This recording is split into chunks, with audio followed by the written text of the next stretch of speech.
Shalom amigos, ¿cuánto tiempo más se puede vivir en esta incertidumbre? Esa es la sensación generalizada hoy aquí en Israel. ¿Qué decidirá Trump? ¿Qué hará Irán? ¿Y hasta dónde podrá llegar en este desafío abierto a Occidente, a Estados Unidos e Israel? ¿Quizás hasta la bomba nuclear? ¿Y qué pasará finalmente con nosotros?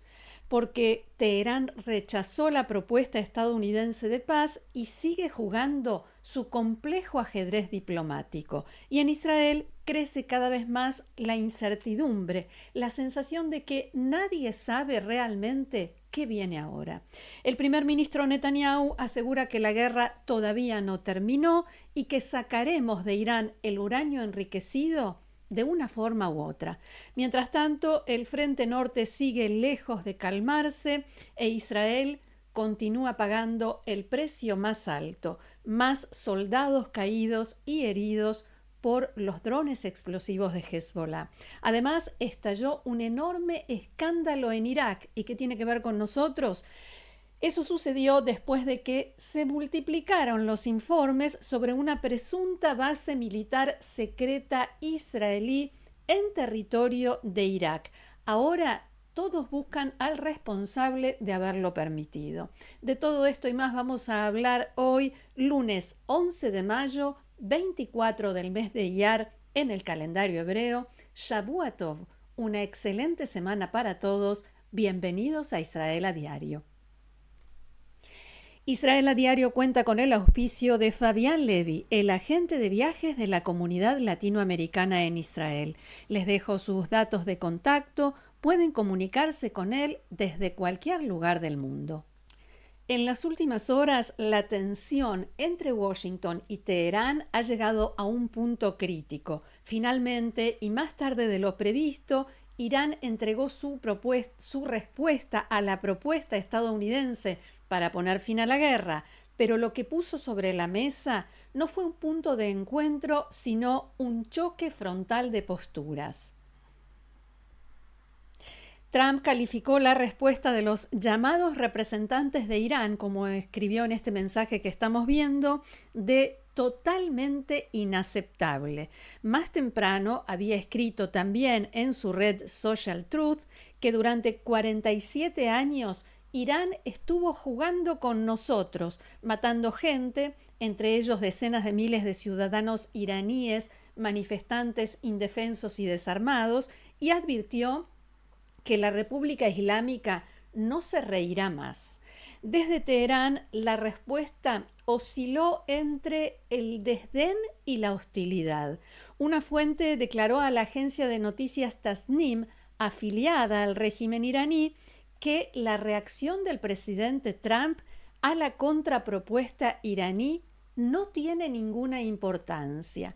En Irán nadie está elaborando un plan con el objeto de complacerlo, solo a nuestra nación, dice el informe. Y la fuente señaló también que si Trump no está satisfecho con la respuesta de Irán, mejor aún.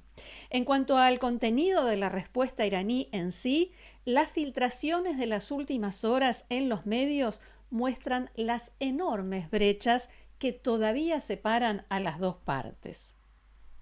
Según la red libanesa Al-Mayadin, vinculada a Hezbollah, Irán exige el fin del embargo estadounidense y no limitar la exportación de petróleo.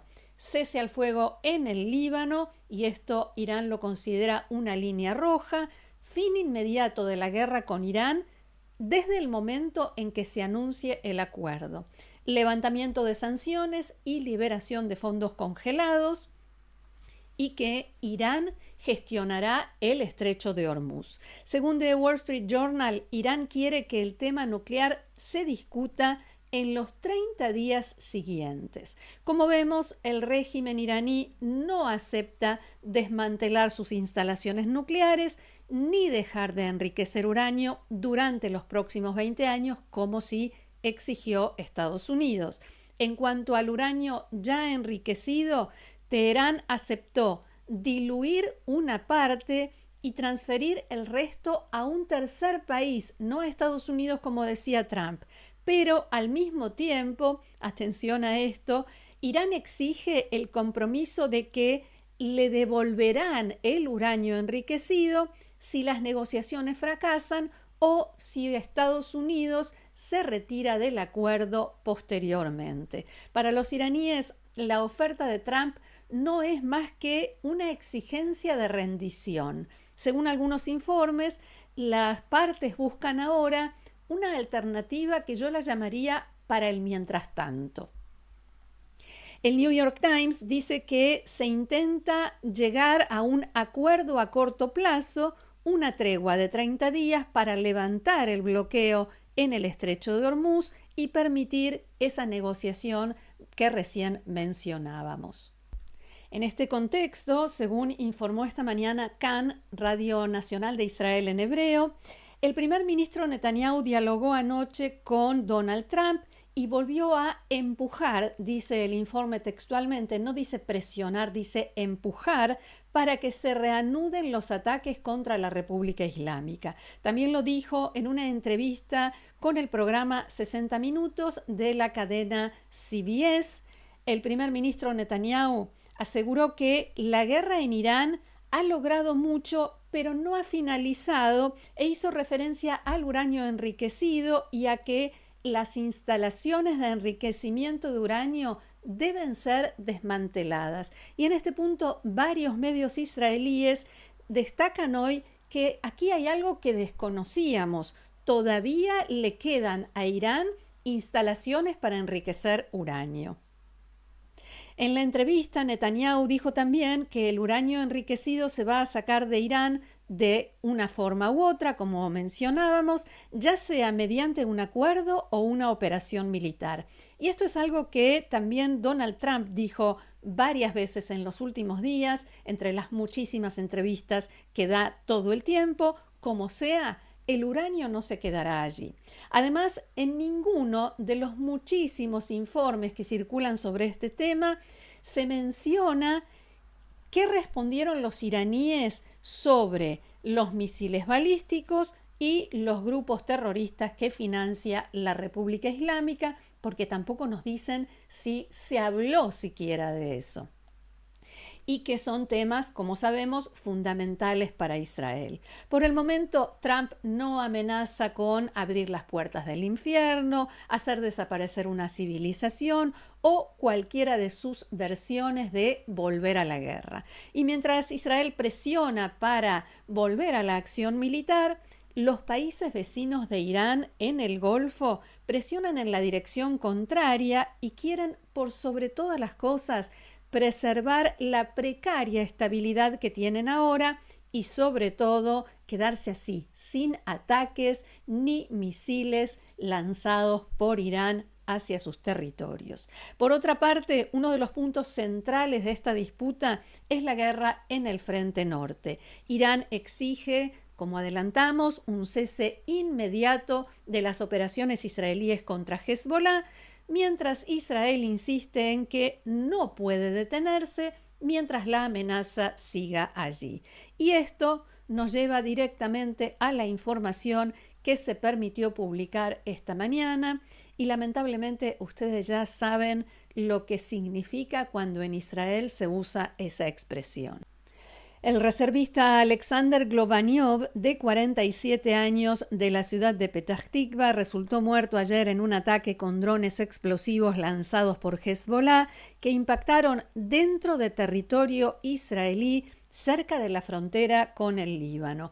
Según informó esta mañana Galei Tzahal, la radio del ejército de Israel, en Tzahal estiman que Hezbollah tiene ahora al menos 100 terroristas entrenados para disparar esos drones que fueron preparados durante el anterior cese de fuego entre noviembre de 2024 y marzo de 2026. De acuerdo con este informe, menos de una decena de esos terroristas fueron eliminados hasta ahora en las operaciones israelíes y la mayoría de ellos actúa desde el sur del Líbano, más allá del río Litani o, para decirlo con más precisión, más acá, más cerca de Israel. En Tzahal admiten que los drones explosivos se han convertido en la principal amenaza contra las fuerzas en el frente, tanto dentro del Líbano como a lo largo de la frontera. En los últimos días, 14 soldados resultaron heridos con lesiones graves, de mediana consideración y leves en incidentes relacionados con este tipo de drones lanzados por Hezbollah. En este contexto, para el jueves está prevista una nueva ronda de conversaciones entre los embajadores del Líbano e Israel, un tema que destaca hoy el diario Haaretz en su primera plana y en este artículo del periodista Tzvi Barel, que dice: no contengan el aliento a la espera de resultados. El Líbano llega a este nuevo encuentro con Israel con las arcas públicas casi vacías y una situación económica que amenaza con debilitar todavía más las posibilidades del gobierno de atender a la población civil y del ejército de enfrentar a Hezbollah y desarmarlo. Mucho menos desarmarlo. Y mientras en Israel crece la preocupación por el desgaste en el frente norte, desde Irak llega ahora otro foco de tensión regional, porque un informe publicado este fin de semana desató un verdadero escándalo político en Bagdad después de revelar que Israel habría operado una base militar secreta en territorio iraquí durante la guerra contra Irán. El informe fue publicado por The Wall Street Journal este fin de semana y sostiene que Israel estableció un puesto militar secreto, una base militar secreta en el desierto de Najaf, cerca de la frontera con Arabia Saudí. Era un centro logístico para unidades especiales de la Fuerza Aérea Israelí, allí en Irak, y que fue instalado poco antes de la guerra contra Irán, del comienzo de la guerra, con conocimiento de Estados Unidos. El objetivo principal era reducir los tiempos de vuelo de los aviones de combate para llegar a Irán, y también estaba preparado con equipos de búsqueda y rescate para asistir a cualquier piloto israelí si algún avión era derribado, como le sucedió a Estados Unidos. E incluso allí, según este informe, había unidades médicas con atención de emergencia y quirófanos. De acuerdo con medios estatales iraquíes, la base estuvo a punto de ser descubierta en marzo pasado, a principios del mes de marzo, cuando un pastor local denunció una actividad militar inusual, incluso movimientos de helicópteros en la zona. Se enviaron tropas iraquíes para investigar, pero las fuerzas israelíes realizaron ataques aéreos para mantener a los soldados iraquíes a distancia y evitar que se descubriera el lugar. Un experto que habló con el Wall Street Journal dijo que el desierto occidental de Irak es un lugar ideal para una base oculta, primero porque es un terreno muy extenso y prácticamente despoblado. En la agencia de noticias francesa AFP citaron una fuente de seguridad según la cual las fuerzas israelíes establecieron una base en una pista de despegue que fue construida por Saddam Hussein y no estaba en uso. Toda una ironía histórica que Israel utilice ahora infraestructura de la era de Saddam Hussein para sus operaciones actuales, considerando los ataques lanzados desde suelo iraquí en el pasado. Siguiente imagen. El escándalo no tardó en estallar en Irak. Funcionarios en Bagdad exigen ahora respuestas claras al gobierno, como dice, lo voy a mostrar otra vez, el título de este artículo del diario Ma'ariv que vemos allí: ¿quién permitió que Israel estableciera una base militar debajo de nuestras narices? Según el diario qatarí Al-Arabi Al-Jadid, que cita una fuente iraquí de alto rango, el Parlamento de Bagdad decidió convocar urgentemente a los ministros de Defensa e Interior para una investigación exhaustiva, especialmente del incidente ocurrido en marzo, cuando la base casi fue descubierta y hubo un ataque israelí, porque en este ataque un soldado iraquí resultó muerto y otros 2 heridos. En ese momento, Irak presentó una queja ante la ONU y culpó a elementos extranjeros y a Estados Unidos, donde algunas fuentes aclararon que Estados Unidos no tuvo nada que ver, no tuvo ninguna participación en ese ataque en particular y que fue llevado a cabo exclusivamente por Israel. Y mientras el Frente Norte sigue concentrando gran parte de la atención de Israel, las fuerzas de seguridad advierten sobre otra preocupación que crece en paralelo: los intentos de Hamás y la Yihad Islámica Palestina de establecer células y reforzar su presencia en nuevas zonas de Judea y Samaria, inspirados en las tácticas que Hezbollah usa en el norte del país. El diario Israel Hayom señala hoy en este informe que las fuerzas de seguridad están advirtiendo sobre los intentos de reactivar células de Hamás y la Yihad Islámica en Judea y Samaria. Se cree que estas organizaciones observan las actividades de Hezbollah, que utiliza explosivos, drones explosivos en el norte de Israel, y planean imitarlas. A pesar de una serie de operaciones en la región que llevaron al desmantelamiento de muchas de esas células terroristas, a las que los palestinos denominan batallones, Kataeb en árabe, las fuerzas de seguridad en Israel señalan que el enemigo no descansa y está intentando reforzarse en zonas a las que el ejército israelí no había llegado hasta ahora o hasta hace muy poco tiempo, especialmente la conocida como el Pentágono o el área de las 5 aldeas alrededor del Valle del Jordán y la aldea Tamun. Por el momento no se detectaron drones explosivos como los de Hezbollah en Judea y Samaria, pero sí drones más sencillos, y se presume que esta es la próxima amenaza. Las fuerzas de seguridad también advierten que resurgió el tema de los ataques con artefactos explosivos improvisados, a pesar de que no hace mucho tiempo lograron detener una ola de ataques de este tipo.